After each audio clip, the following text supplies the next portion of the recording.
Hey folks, it's BestInSlot. Welcome to my spoiler-free review of Camp Cretaceous Season 3. Came out 8 AM this morning, binge-watched the entire thing. We are going to be covering basic plot points and anything shown in the trailers and images leading up to the release of the show. But none of the big reveals or twists or anything you haven't seen before will be revealed in this review. So hopefully you can enjoy hearing my thoughts on what is maybe the best season of the show so far.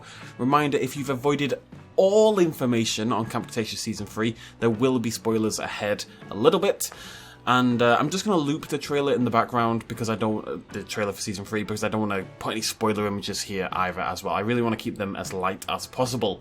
Let's get started. Season 3 has our survivors yet again trying to escape from Isla Nublar and yet again spectacularly failing, all within the first, minute of the show basically. These efforts to escape are the main focus for the first half of the new elongated 10-episode season, and they are pretty much what you've come to expect from Camp Cretaceous by now. The gang comes up with a plan, they run into some dinosaurs, they explore scenic and nostalgic locations from Jurassic World and Park, and something goes wrong at the last minute. That's not to say these scenes aren't effective. There's some great moments of humour and some genuinely tense scenes you may have seen in trailers and stuff involving surprising dinosaurs. And yes, their behaviour is explained. Ish. Not really, but sort of. Most of the animals do act in ways you'd expect though, and we get a handful of new species to round out the roster even further, as well as some nice returns unexpected from past dinosaurs as well. Now, none of these new dinosaurs were present on InGen's list, or indeed even the DPG list that we had, so God knows where they came from. But at this point, I think we just have to accept that Jurassic World's canon is as flexible as Stretch Armstrong. Do people still have Stretch Armstrongs? Is that still a thing? It was a thing when I was a kid.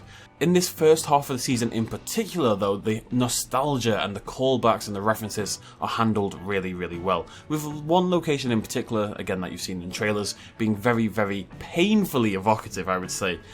To the point where I wish they'd lingered on it just a little bit more and spent a little bit more time enjoying the moment. I'm a sucker for nostalgia though. John Williams could have my babies.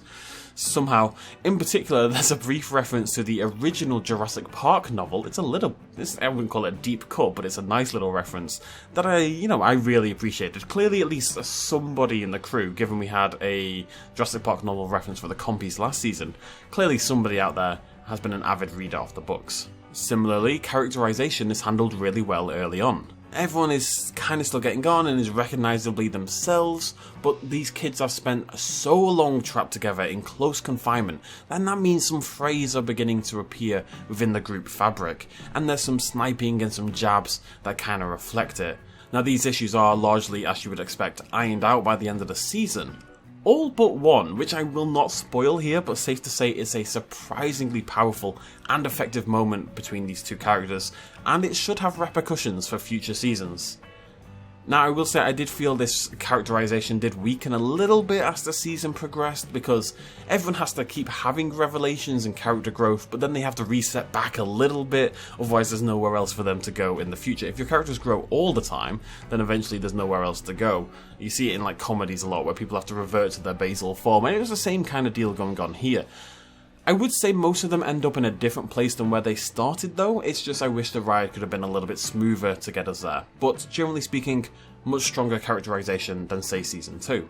And all that said, Yaz in particular has some she's got one standout episode where she's the focus. She has very strong character moments throughout the episode. They really round her out nicely, and honestly made her maybe my favourite character. That one episode kind of flicked the switch a little bit, so I'm really hoping some other characters, some of them in particular, Sammy I would say desperately needs one at this point, hopefully they get rounded out a little bit more in the future.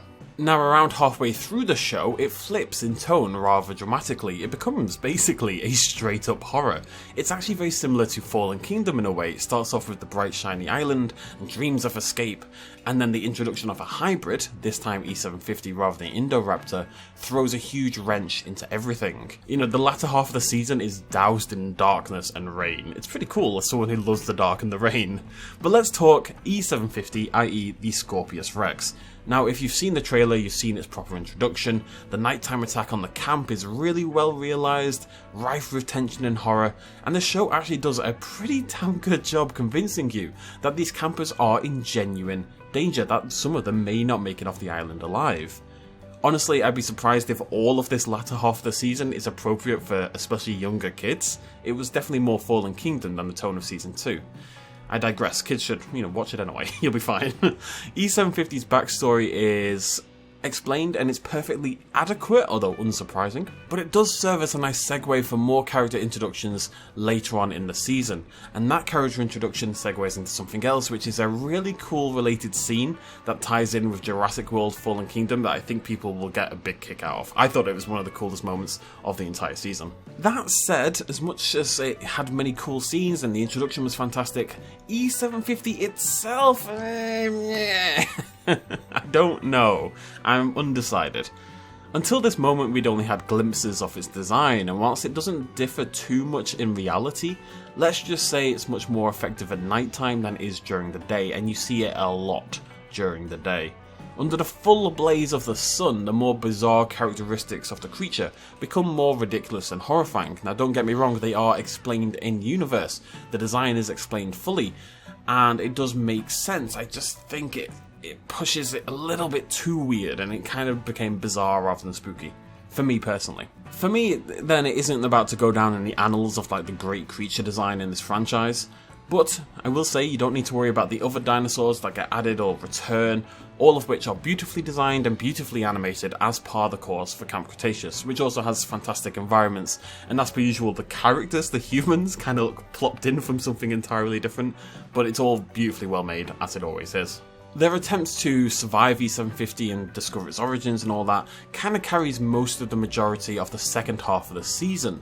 There is one pretty cool twist, which of course I won't spoil, and some genuinely harrowing life or death moments, and it was really nice to see Camp Cretaceous lean just so hard into that horror element that I felt it had been teasing for quite a while but never really committing to it. Make no mistakes, this is easily the scariest season of the show yet. It's not scary for adults, you're not going to be cowering behind the couch or anything, but you'll feel a little bit of tension, and I can see it getting to younger viewers for sure.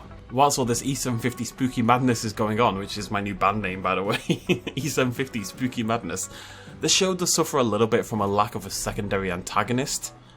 And in past seasons they had multiple dinosaurs they could throw at you, and whilst that's true to an extent for Season 3, E750 gets much more screen time and focus than basically any dinosaur ever has in the past, and I think it suffered a little bit for that. Now it makes sense to an extent, we've been building up to this dinosaur for a long time, but I wish we'd maybe played with the subtlety a little bit more. I was a little fatigued on E750 by the end, and that's not really a good feeling to get. Either way, towards the end of the season, another wrench is thrown into the works, and if you've been keeping up to date with the images of the show, etc., you basically know what to expect. I'm going to give a minor spoiler warning here in case you haven't been keeping up to date at all, but I did warn against that at the start, so if you've been looking not even at leaks but at proper official images and at trailers and stuff, you will know what I'm about to talk about. Tick tock, spoiler warning over. So, Dr. Wu arrives on Isla Nublar along with a bunch of mercs who you can basically tell are going to be eaten alive as soon as you see them. They are the definition of a redcoat. His arrival fits nicely into the overall canonical, one of my favourite words. Just say the word canonical, it feels great. It fits really well into the timeline, again in a way that I hadn't predicted, it's really cool. And in a moment of genuine surprise for me, he does actually get more character development, and a nice sort of a rounding out of his morality. Something I hope is pushed much further in Dominion, or indeed in future seasons of Camp Cretaceous if he's going to be there again. Honestly, I think I prefer Camp Cretaceous Wu to Fallen Kingdom Wu. He feels much more like an actual real character. It's interesting.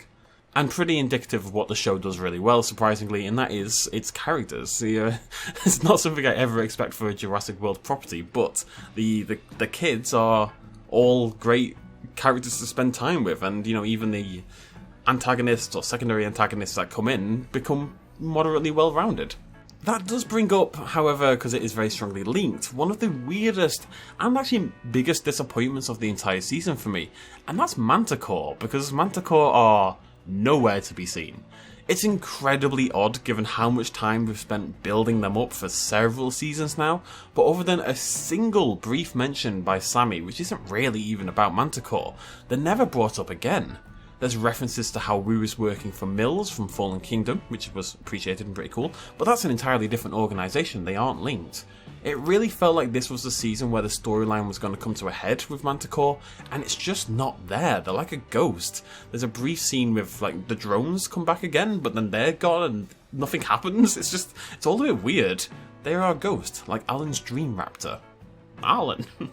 Despite that though, with solid characterization, if a little bit too bouncy for my liking, some cool new dinosaurs, some truly effective horror moments, and a real actual exciting shift at the end, I'm pretty optimistic for the future of Camp Cretaceous. This is a sizable step up from what was, in my opinion, a mildly disappointing Season 2, and a lot of the overt silliness from that season, think of like the slow motion explosion escape, is actually absent entirely from this season.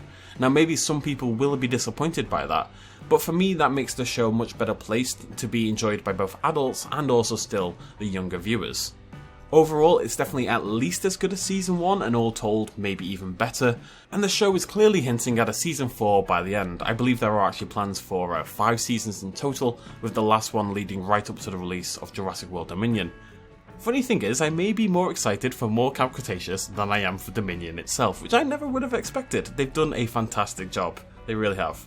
Anyway, hope you all enjoyed my rambling thoughts. Try to keep the comments spoiler free, or at least put a big old spoiler tag in front of your comment. I am going to have a spoiler filled discussion later on this weekend. Maybe we'll do a live stream and we'll just talk about it with spoilers allowed, because I'd like to dive deep into lots of aspects of the show with you guys at home. But I want to wait until more of you have had the chance to watch it, because at the end of the day,